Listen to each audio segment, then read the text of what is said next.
Hey everyone! Some of you might remember that a while ago I got this big concrete mixer, but I haven't really done anything with it yet. And that's mostly because, well, you don't just mix up a batch of concrete just for the fun of it. It takes quite a bit of time and effort and some money, and also you have to put that end product somewhere. But I finally have a project on hand where we can test this thing out, because I have to put a floor in my garage, so I think that's going to be a good opportunity to try and play around with this thing. But there's a few things we have to do first. And the very first thing is to get it down from here.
Yes, this is very much an awkward thing to try and hoist around with the backhoe, but we managed. Alright, so first of all, back when I got this thing, I believe I said that it would be really cool to hook it onto the little Unimog and use that to mix up some concrete. But the more I've been looking at this, the more I've been thinking that might actually be a bad idea, because I realized with this thing being so covered in concrete, not just on the inside, but also on the outside, it is probably splashing around quite a bit when you use this thing, and it will no doubt get all over the vehicle you have it attached to. And honestly, it would be a bit of a shame to cover the Unimog in concrete. But now I have the old Deutz tractor, and I have deliberately not made that one nice yet because I was thinking we could hook this up to that instead. I wouldn't mind too much getting a bit of concrete on that. So that is the overall goal, to see if we can power this and also lift this with the old Deutz tractor. But before we get to that, I'm going to have to do a few things. First of all, I'm going to have to clean up some of all this concrete that's been left on this machine. And really that's why I brought it in here, because there's going to be a lot of hammering and it's going to be very loud doing that inside of this drum. So I'm trying to shield myself a little bit, not to annoy the neighbors too much. Let's see if I can even open this up, because it's very heavy. Certainly not made lighter by this layer of concrete that's on it. Cleaning the old concrete off this by itself is probably not hugely important. It would most likely work even with this being there. But I have to clean it off enough so we can get these mixer arms off. You can see that one has had a patch welded onto it. This one is missing half of the little blade down there. And the other two over here, they are also pretty worn out. So I have to get all these arms off and weld some new blades onto those. That's really the main repair. And the other thing is, down here underneath it, we have a little gearbox that is turning this horizontal drive from the PTO into a vertical shaft.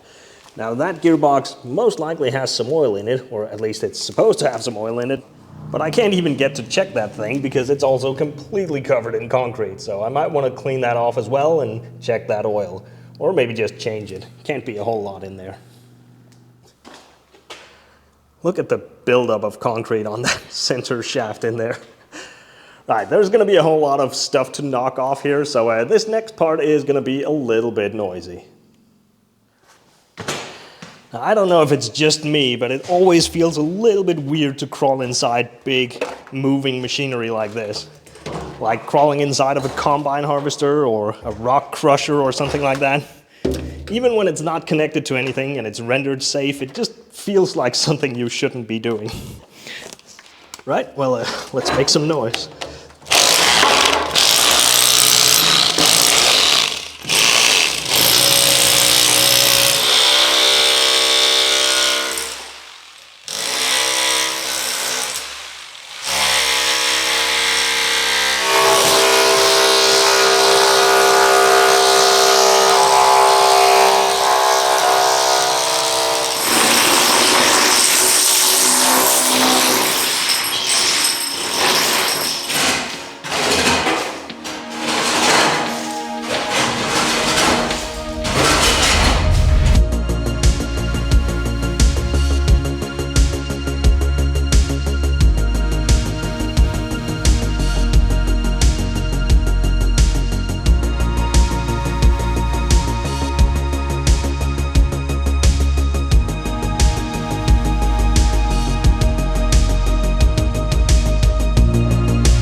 Here we go.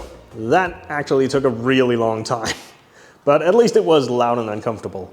But now we got this thing mostly cleaned up. I must have been knocking a good 50 kilos of concrete off this thing. So all of that heavy buildup is now gone. But obviously there's still a thin layer on a large part of this. It doesn't really make sense to try and clean it up completely because we are going to be using it again. But it is clean enough that we can now get these arms off. Although it does also have concrete inside of these arms, and that was pretty difficult to try and clear out. There's still a good bit in there, so I'm not super confident we can actually get these bolts unscrewed. If I can't, we're just gonna cut the heads off and knock them out afterwards, but we'll give it a try.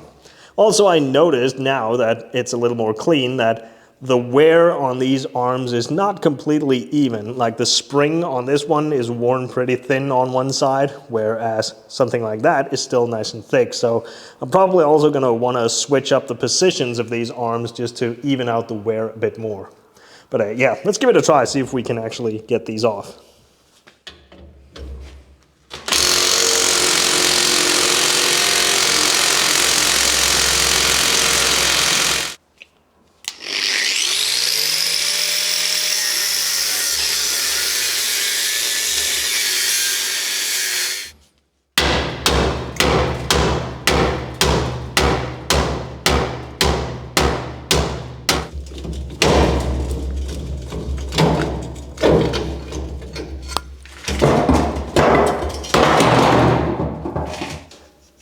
probably mark these just so I know where they were.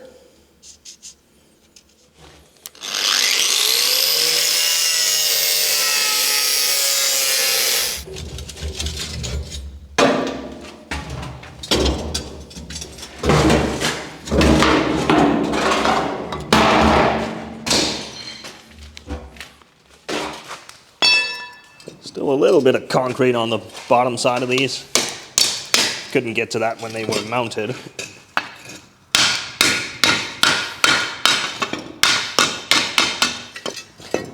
Well, one of them has fallen apart as I was knocking off the rest of that concrete. Well, it's almost fallen apart, but it has been welded before, so it's still a little bit stuck to the spring up here in one corner.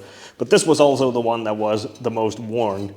But now you can better see how these things are put together. So it's just a more or less standard spring off of a cultivator or something. And then on the end of it, it has this big head mounted to it.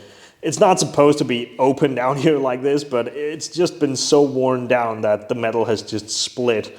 So I'm gonna have to weld this up again as well. And then down here, you have the actual mixer plates that are just welded onto this square bit of tubing here. It's honestly some pretty simple stuff, and like I said, it has been repaired before, but I'm gonna have to weld this stuff back up. Luckily, none of this has to be pretty or to any specific size or anything, so I can just go ahead and add some metal to this thing. But for these big plates down here, I do want to find some harder steel. You can see here there's several layers of plate because this has been repaired several times, and it's all just wearing back down, so I'm going to want to find some harder stuff, and I think I have an idea for that.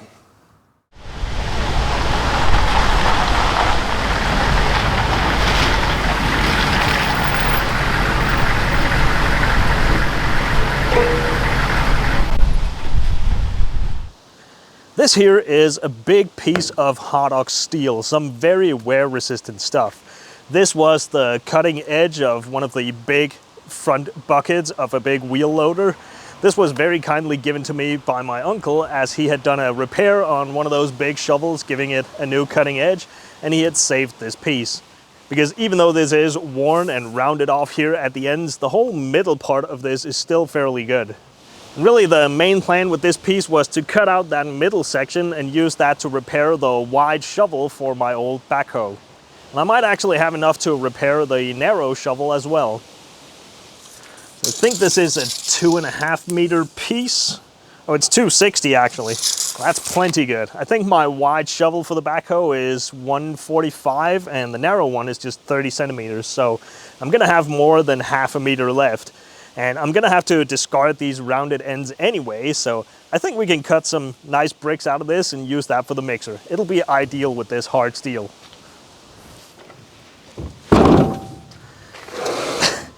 It's also going to be a bit easier to handle this when we cut it up, because this stuff is very heavy.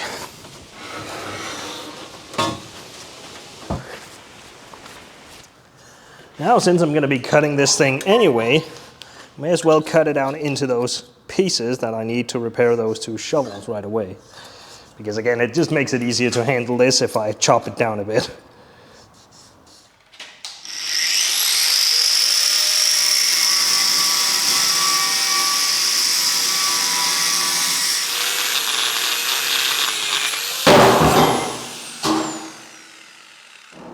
But I was expecting to do quite a bit of cutting to separate this, because not only is it very hard steel, it's also very thick. I think it's about 1 inch thick up here on one end.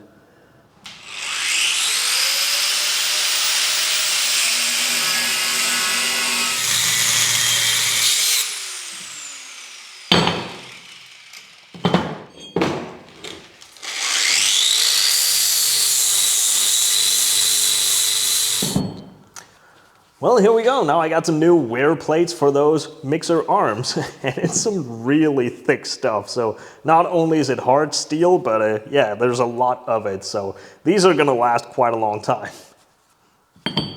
Now, it shouldn't really hurt anything that it's so thick, because as I showed you earlier, some of these have had several layers of metal welded onto them. So they are almost just as thick as they are now. I might try and see if I can cut off some of these layers that have been added, and then I'll just take these new plates and add them onto those original pieces. And of course the ones where it has worn through this box section, I'm gonna put the spring back together and then I'm gonna clamp this back down and I'm gonna weld some new steel on top of this to really close it off and make it solid. Because again, I'm not terribly concerned with how this ends up looking. All of this is gonna be tumbling around in dirt and concrete, so it's gonna wear back down anyway. So I think I'm gonna start with this one. This is the one that I want to be the innermost arm. And there is not a lot left of one side of this plate on here. That's gonna make quite a difference. Now, this one's also been worn very thin on the side here, so I'm gonna put a big patch on that as well.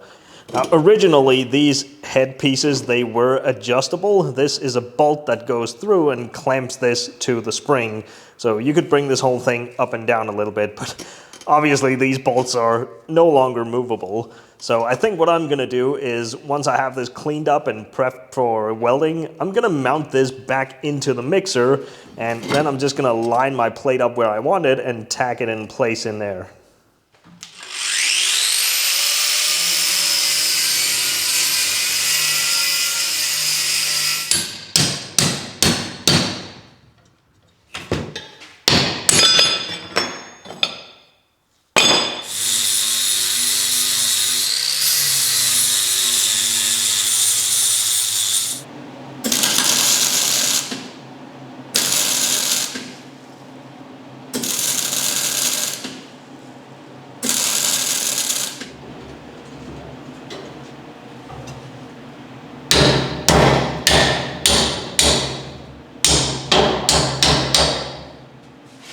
Well, this particular one is actually not terribly worn right over here on this side, and I think this is pretty close to the spacing they would have had originally. I have seen some pictures of these things when they were new. It was a bit hard to tell in the pictures, but it did look like they had roughly 1 to 1.5 centimeters of clearance around them. Yeah, I like that. We'll just tack it in there and call it good.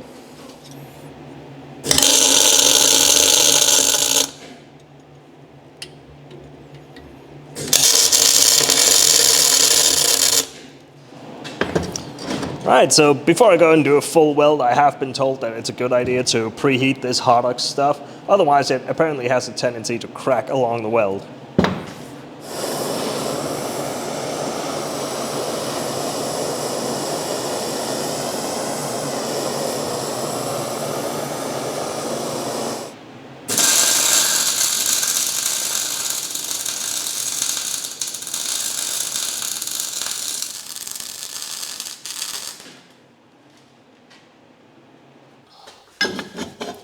Yeah, I think we'll just close up these broken corners with some angled steel. That should be good enough.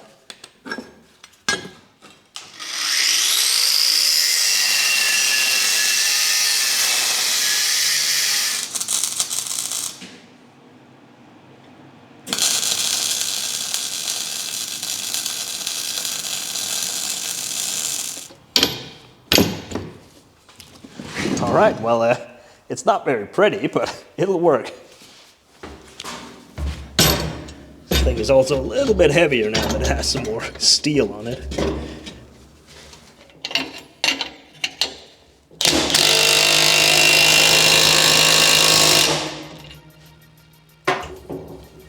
Right on. Well, that's one down, so 3 more to go.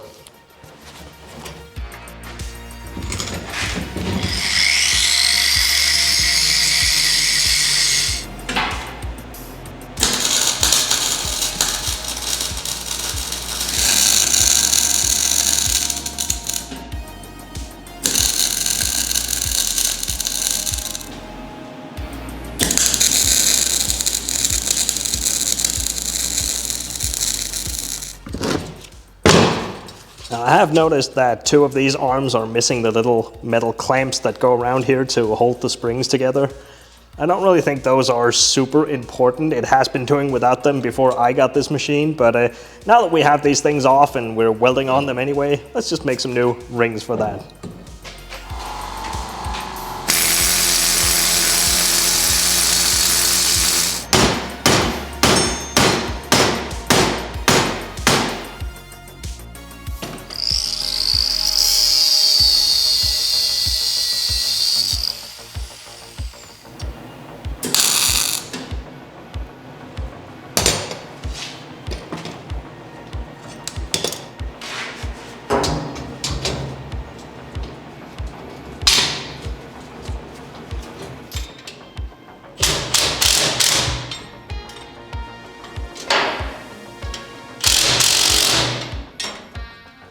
Alrighty, well that is all of the mixer arms fixed up and back in place.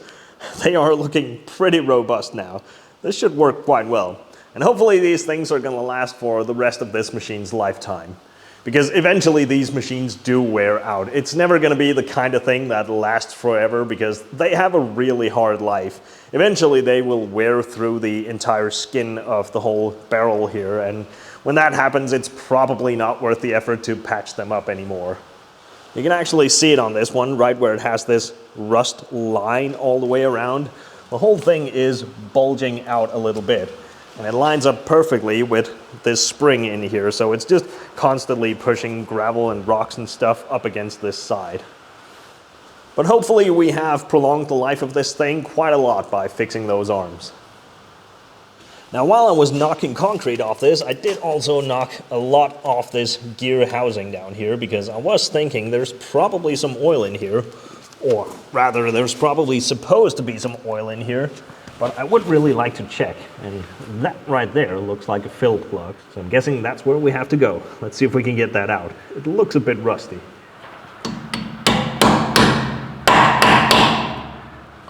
I don't have any way to tell how old this machine is.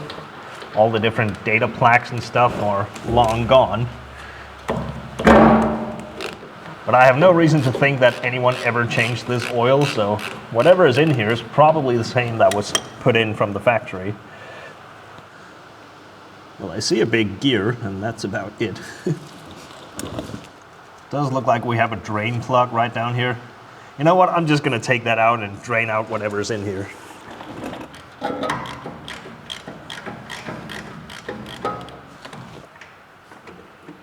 Oh yeah, that's some very dark stuff.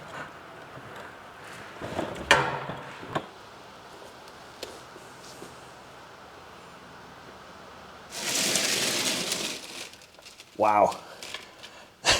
You know, for being a gear oil, this actually looks pretty bad. And it's really thick. It's almost lumpy. And I can't help but notice that the smell is gone. Normally gear oil has a really foul smell to it, but this doesn't really smell at all anymore. And I think draining this out was definitely the right call. It might seem like a lot for just this one little simple gear, but really that angle gear drive in there, that is the main piece of this whole machine. If that thing breaks, the whole thing is pretty much scrap.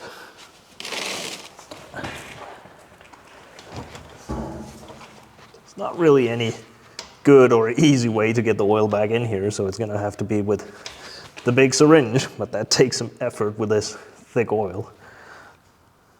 I'm using some very heavy axle oil. It's like a 90W140 or something like that, so it's some thick stuff.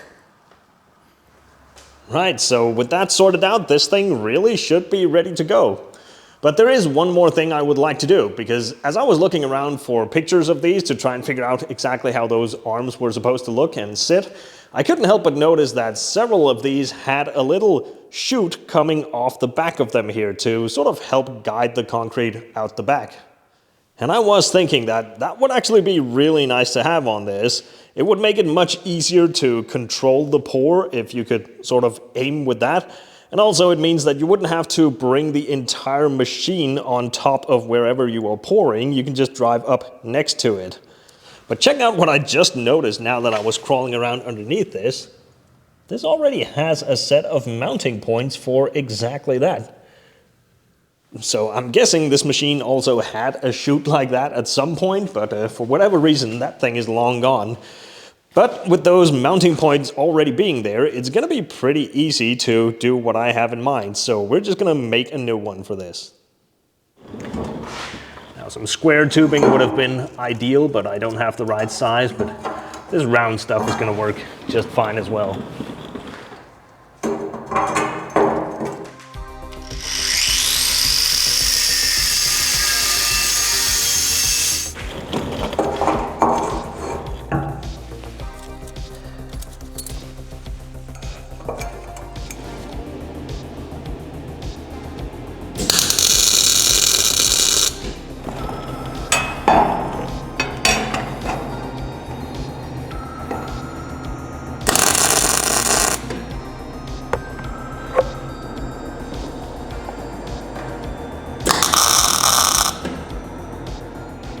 I am just making this up as I go along.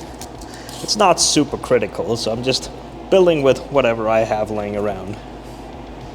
Well, my lack of planning also means that I just cut these corners too short. Oh well, I can work around that. It'll be fine.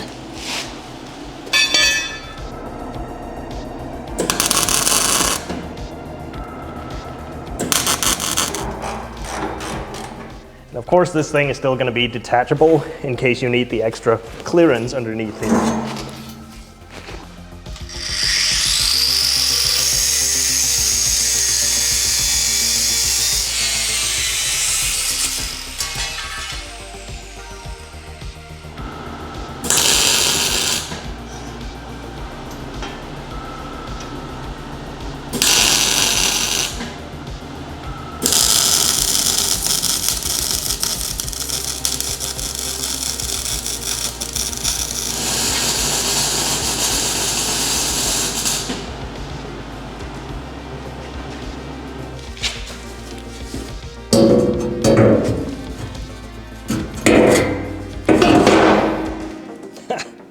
Right on. I do feel like I've slightly overcomplicated the build of this pretty simple thing. It really wasn't all that much effort, so it's all right. Let's give it a bit of paint.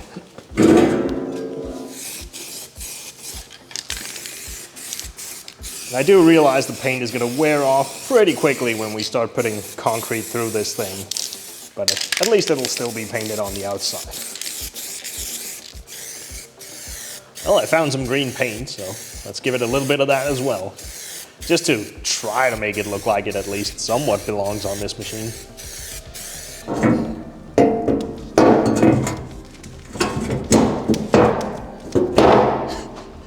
This thing is almost too nice for the machine now.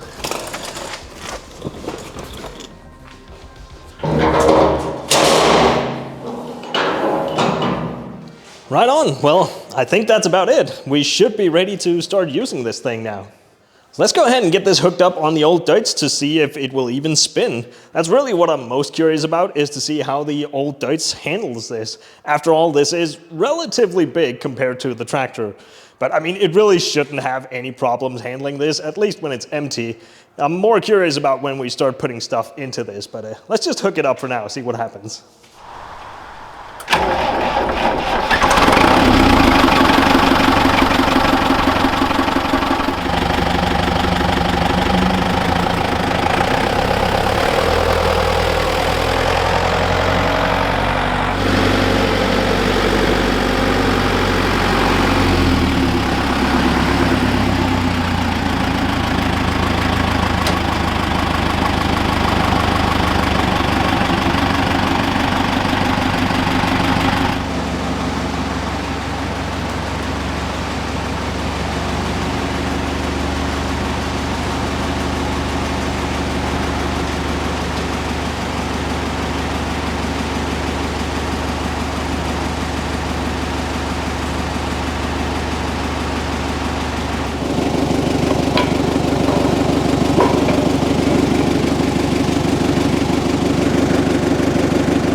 It is a little bit close to the hitch back there, but I think we'll be all right. Otherwise, we can move that. It's not a big deal.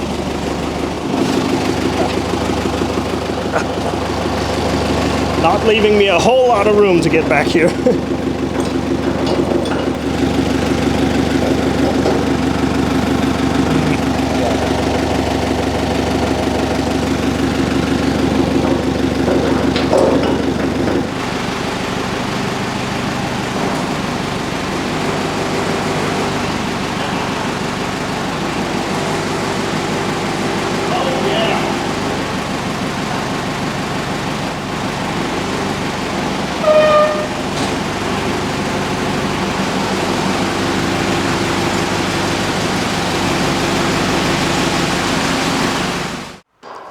Alright, so I didn't hook up the PTO just yet because when I had the tractor parked halfway out the door, it was at a bit of a weird angle, so I wasn't entirely sure that the PTO will actually clear the bottom of this.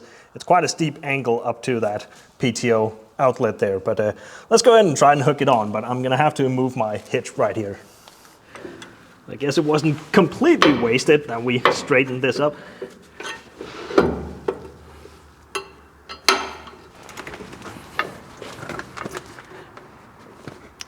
I think we'll be fine. Actually, it looks like it's struck it up here sometime in the past. But this should be all right.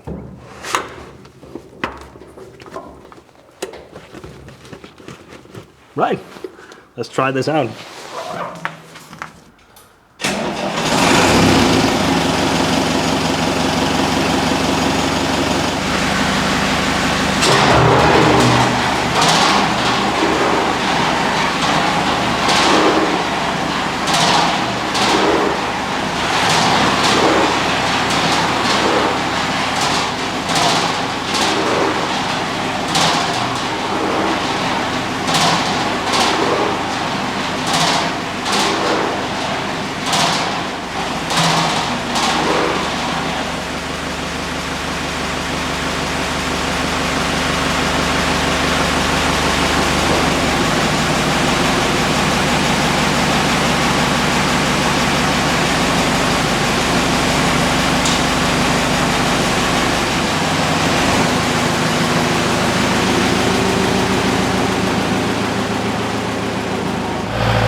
I almost forgot this little pyramid thing that came with it. This is just for mounting up here on the grate somewhere. So when you bring your bags of cement, you can just drop them right on that. That will split the bag and you can dump it all right in. So with that, I think we're about ready to start doing some mixing with this. I'm really curious to see how the Deutz is going to handle carrying this thing around. Right now it's no problem at all, but when that thing is full of gravel or concrete, it's going to be very heavy. We might end up having to put some weight in the front of this little tractor. We'll see. I was initially planning on doing the whole mixing and pouring of concrete in this video as well, but I can see that this has already gone on for quite a while, so I think we're going to split this up. Besides, I'm not quite ready to do it just yet. I need some materials in, so if we had to wait for that, this video wouldn't be out for a while. So you know what? We're going to split it and you guys can get to see this part right away. But do let me know if you even want to see me pouring concrete. Now, I can't help but feel like it has turned into a little bit of an agricultural construction machine kind of channel here lately. But guess what? You're going to be seeing more of that in the next video because something has come up. But I haven't forgotten about the Unimogs and the other off-roaders and all that stuff. It might not look like it, but part of what I'm doing with all these old machines is to try and improve my facilities and make better time and room for doing more of those projects. So you are just gonna have to bear with me for a while I try to do some amateur construction around here. But I am once again running out of daylight, so I'm hoping that you at least find some of this stuff a bit entertaining or interesting. Thanks for watching along, and I'll see you in the next one.